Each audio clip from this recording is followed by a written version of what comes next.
after receiving death threats in Russia. Ukrainian officials claimed Arkady Babchenko had been murdered by Russian agents on his own doorstep. Is it ever ethical for a journalist to fake his own death? On May 29, 2018, news headlines around the world broke a chilling story. Russian journalist Arkady Babchenko had been shot dead outside his apartment in Kiev. Tributes poured in. Politicians condemned another brutal attack on press freedom. Friends and colleagues mourned the loss of a man who had long challenged powerful interests and paid the ultimate price. Or so it seemed. Last week, news spread of the murder of a Russian dissident journalist, Arkady Babchenko, shot and killed outside his apartment in Kiev, Ukraine. Just 24 hours later, the story took an extraordinary turn. Arkady Babchenko walked into a press conference very much alive.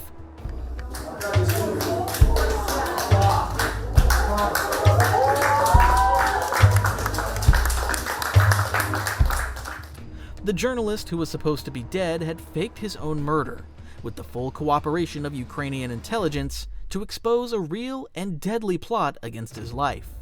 This wasn't a media stunt. According to the Ukrainian security service, Babchenko's staged death was a critical piece of a counterintelligence operation.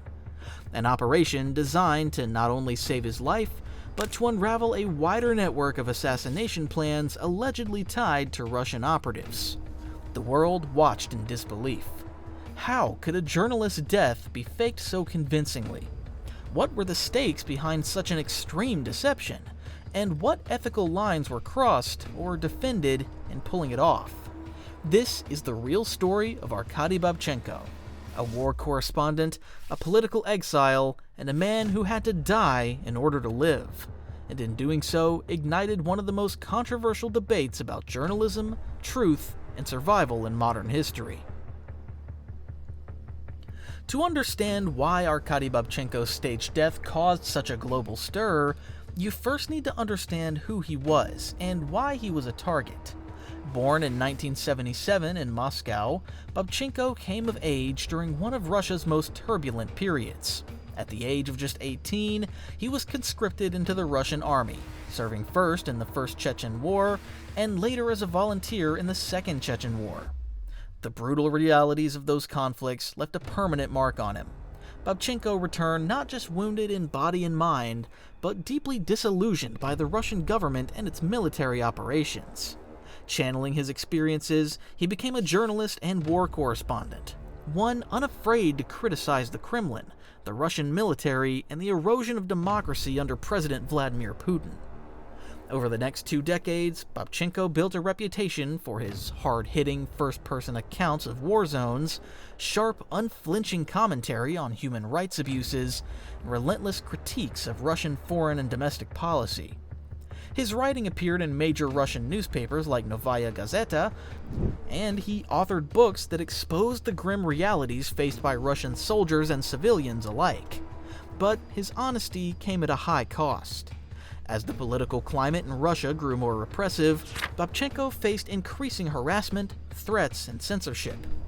Following his vocal opposition to Russia's actions in Ukraine and Syria, the threats escalated, to the point where he no longer felt safe living in his homeland. In 2017, Babchenko made the difficult decision to flee Russia. He eventually settled in Kiev, Ukraine, where he continued his journalism, contributing to Ukrainian media outlets and maintaining his outspoken stance against the Kremlin. Even in exile, Babchenko's voice remained a thorn in the side of those he criticized. And according to Ukrainian authorities, it was only a matter of time before that made him a target for assassination. The threats against him were not vague or anonymous. They were specific, coordinated, and actionable. Babchenko had spent years reporting on war and death. Now, death had come looking for him. Or so his enemies thought. By early 2018, Arkady Babchenko had been living in Kiev for just over a year. He remained highly visible, working in media, writing articles, and maintaining a vocal presence on social platforms critical of Russia's government. But behind the scenes, threats against his life were intensifying. According to the Security Service of Ukraine, intelligence sources had uncovered a specific plot to assassinate Babchenko. The plan, they alleged, was part of a broader campaign orchestrated by Russian security services targeting political dissidents, journalists, and public critics abroad. Ukrainian officials claimed that a local businessman with alleged ties to Russian intelligence had been recruited to organize Babchenko's murder. The businessman reportedly approached an acquaintance who, unbeknownst to him, was working as a double agent for the SBU to find a hitman willing to carry out the assassination. The agreed payment for Babchenko's death? $40,000, with an advance provided up front. Ukrainian security forces now faced a dangerous dilemma. Simply arresting the middleman might not expose the full network behind the plot. Waiting too long might allow the assassination to proceed, or cause the plotters to vanish if they sense surveillance. They needed a strategy that would flush out everyone involved, from the hired gun up to the masterminds orchestrating the operation. The plan? Fake the death. Rather than play defense, the SBU devised a bold countermeasure: stage Babchenko's death as if the plot had succeeded.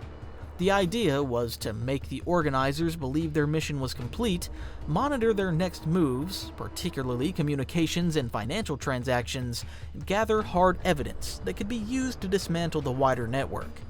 Arkady Babchenko was approached with the idea. He was hesitant, but ultimately agreed. The stakes were clear: participate in an elaborate deception or risk being killed for real. And so, one of the most unusual covert operations in recent memory was set in motion.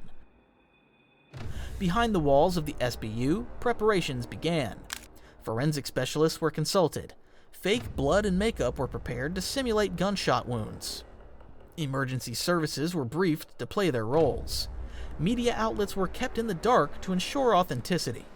Every detail had to be convincing, because the success of the operation and Babchenko's life depended on it. Executing a fake assassination convincingly and under real-world conditions required meticulous planning. The stakes were life and death, not just for Arkady Babchenko, but for the entire credibility of the Ukrainian security services operation. Everything had to be perfect. On May 29, 2018, Babchenko followed the plan. He left his Kiev apartment at his usual time, wearing casual clothes. The staged location for the attack was just outside his home, where he often walked alone. A trusted SBU operative posed as the assassin, firing blanks to simulate gunshots. To create a convincing crime scene, pig's blood was used, splattered across Babchenko's clothing and the ground to simulate realistic gunshot wounds. Professional makeup artists created entry wounds and blood patterns that would match the ballistics of an actual shooting. Emergency responders were on standby but uninformed. Only a small circle inside the SBU knew the full extent of the operation. After the shooting, Babchenko was rushed away discreetly by SBU agents, not to a hospital, but to a secure government facility where he remained hidden. Meanwhile, his wife, who was part of the plan, called emergency services in a state of genuine-sounding panic, adding a critical layer of realism to the cover story. Within hours, news outlets worldwide picked up the story. Prominent Russian journalist assassinated in Kiev. Arkady Babchenko shot dead outside his apartment. Critic of the Kremlin silenced. Politicians, journalists, and human rights groups issued condemnations and tributes. The Russian government, interestingly, denied any involvement, but used the moment to criticize Ukraine's inability to protect dissidents. The ruse worked. The shockwave was immediate and widespread. As the world mourned Arkady Babchenko, Ukrainian intelligence quietly monitored communications between the alleged plotters. Congratulatory messages were exchanged. Payments were being prepared. More names and potential targets began surfacing. The trap was working. For 24 tense hours, Babchenko stayed hidden, watching his own death play out on global news. It was an eerie, surreal experience, seeing friends grieve while knowing he was alive, but couldn't yet reveal the truth. And then came the final move. On May 30th, 2018, just one day after headlines around the world mourned his death, Arkady Babchenko walked onto a stage at a press conference in Kiev, alive, unharmed, and smiling. The room erupted in gasps and confusion. Some reporters stared in disbelief. Others clapped spontaneously. Several simply sat frozen, trying to process what they were seeing. The Ukrainian security service and Babchenko himself explained what had happened. His death had been faked as part of a covert operation to save his life. The operation aimed to expose those orchestrating his assassination and to uncover a larger network of targeted killings allegedly planned by Russian operatives. Authorities had gathered evidence during the 24 hours after the fake murder, including surveillance footage, communications, and financial transactions. A Ukrainian citizen acting as the intermediary in the plot had been arrested. Standing before the cameras, Babchenko apologized to his friends, family, and colleagues for putting them through the emotional ordeal. "I would like to apologize for what you all had to experience. I had to bury my friends and colleagues many times. I know the sickening feeling. I'm sorry you had to experience it, but there was no other way." He explained that if the plan hadn't been executed exactly as it was, the SBU believed he would have been dead within days. The global reaction was a mix of relief that Babchenko was alive, outrage over what many saw as a dangerous deception, and skepticism over whether the operation had been necessary or effective. Human rights organizations and press freedom advocates, while relieved that Babchenko was safe, expressed deep concerns. Reporters Without Borders called it a pathetic stunt and warned it could undermine public trust in journalists and media reporting. Some journalists worried that future reports of assassinations would now be met with suspicion, potentially endangering real victims. Meanwhile, Ukrainian authorities defended the operation, pointing to the arrest of suspects and the evidence gathered during the fake killing as proof of its success. For Babchenko, it was a strange and bittersweet victory. He had outmaneuvered his would-be killers, but at the cost of igniting a fierce ethical debate within the global journalism community. The stunning revelation that Arkady Babchenko had faked his own death sent shockwaves well beyond Ukraine. For journalists, politicians, intelligence agencies, and human rights organizations worldwide, the operation sparked a mix of emotions: relief, anger, skepticism, and deep concern about the consequences. Many political leaders and colleagues were simply relieved that Babchenko was alive. Ukrainian President Petro Poroshenko raised the SBU's ingenuity, stating that Babchenko's survival had not only saved one life, but potentially prevented other planned assassinations. Ukrainian officials emphasized that the fake murder had enabled them to gather evidence, expose additional plots, and arrest intermediaries tied to Russian operatives. For Ukraine, the operation was framed as a rare intelligence victory in its ongoing hybrid war with Russia. However, major journalism organizations were far less enthusiastic. Reporters Without Borders called the stunt a manipulation of information that could undermine public trust in the media. The Committee to Protect Journalists acknowledged their relief at Babchenko's survival, but warned that the use of deception blurred critical ethical lines. Their argument was straightforward. Journalists depend on public trust. If people start to believe that even verified reports of deaths might be faked, it could erode the credibility of future reporting, especially in conflict zones where misinformation is already rampant. Some journalists personally expressed concern that real threats against reporters might be taken less seriously in the future. Outside Ukraine, several governments and foreign media outlets were cautious. German and French officials expressed concerns about the broader implications for truth in reporting and urged Ukraine to explain the operation's necessity more fully. In Russia, state media seized on the event to mock Ukraine's credibility, calling the operation a farce and accusing Kiev of manufacturing anti-Russian propaganda. While no international sanctions or official reprimands were issued over the incident, the diplomatic messaging was clear. The ends may have justified the means, but the fallout could not be ignored. For the global public, the incident left a lasting impression. Some saw Babchenko as a hero, willing to take part in a risky operation to save his own life and expose real threats. Others viewed the operation as a reckless publicity stunt that endangered the fragile trust between governments, journalists, and the people they serve. The truth, as with so many things in modern geopolitics, lay somewhere in between. Arkady Babchenko survived, But the debate about how it happened and what it meant was only just beginning. The staged death of Arkady Babchenko didn't just raise eyebrows, it ignited a serious debate across journalism, intelligence, and legal communities about how far is too far when it comes to saving lives and gathering intelligence. While the operation's immediate goal, preventing an assassination, was achieved, many experts questioned the broader implications for ethics, law, and public trust. At the heart of the controversy was a simple question. Is it ever acceptable for a government to deliberately deceive the public and the media, even for a good cause? Journalistic organizations rely on the assumption that reports of deaths, especially targeted killings, are accurate. Staging a death, some argued, undermines that assumption, opening the door to cynicism and distrust, particularly in regions where journalists already face threats and propaganda. Critics warned that blurring the line between truth and fabrication, even temporarily, could weaken the media's ability to rally public opinion against real violence and authoritarian repression in the future. Supporters of the operation countered that saving a human life, particularly one under credible threat, justified extraordinary measures. In their view, Arkady Babchenko's survival outweighed the temporary confusion or discomfort caused by the operation. Another concern was the precedent set by the operation. Could other governments now justify staging events in the name of security? Could future fake deaths, kidnappings, or attacks be dismissed as operations, making it harder for real tragedies to be taken seriously? Some intelligence experts defended the SBU's methods, pointing out that covert operations by nature often involve deception. But even among defenders, there was an acknowledgement that the scale of public deception in this case was highly unusual and could lead to unintended long-term consequences. From a legal standpoint, the operation occupied a gray area.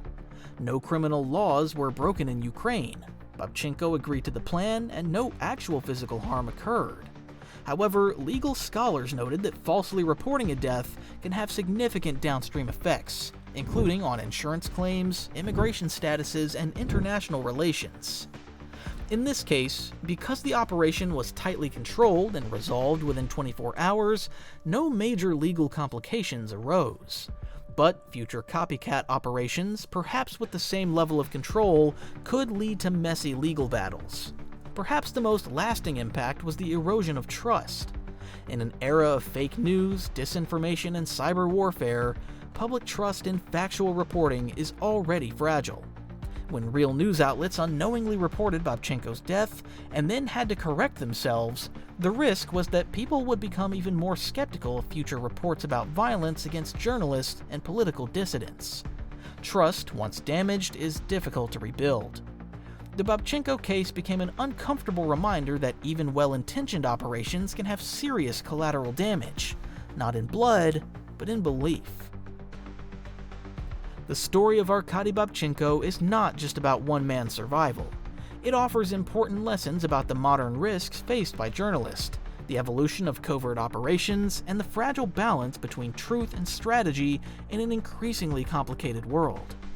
Perhaps the most important lesson is that journalists who challenge powerful governments often face real, credible threats, even outside their home countries. Babchenko had already fled Russia for his safety, yet even in exile, he was not safe. His case is one among many where journalists have been threatened, attacked, or killed simply for doing their jobs.